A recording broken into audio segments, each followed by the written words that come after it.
ஜூலை 9. புனித வெரோனிகா ஜூலியானி.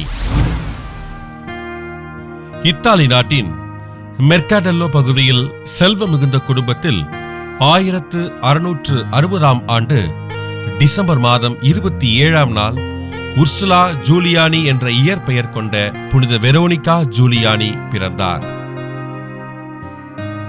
சிறு வயதிலேயே ஏழை எளியவர்கள் மீது மிகுந்த அன்பு கொண்டிருந்த புனித வெரோனிகா ஜூலியானி தனக்கு 3 வயதாகும் போதே தான் உண்ணும் உணவில் ஒரு பகுதியையும் தன் உடைகளையும் ஏழை குழந்தைகளுக்கு கொடுத்தார்.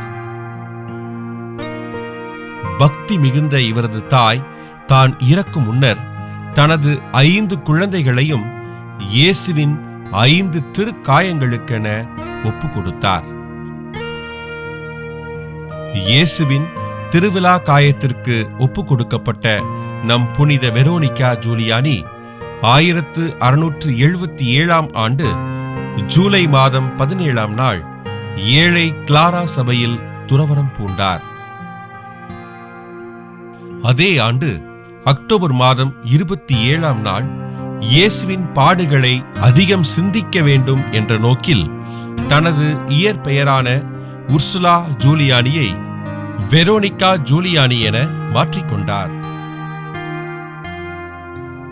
இயேசுவின் பாடுகளை மனதில் உணர்ந்த புனித வெரோனிகா ஜூலியானி 1694 ஆண்டில் தன் தலையில் இயேசுவின் முள்முடி திருக்காயத்தையும் 1697 ஆண்டு புனித வெள்ளியன்று தன் கைகளிலும் கால்களிலும் விலாவிலும் இயேசுவின் திருக்காயங்களை வரமாக பெற்றார்.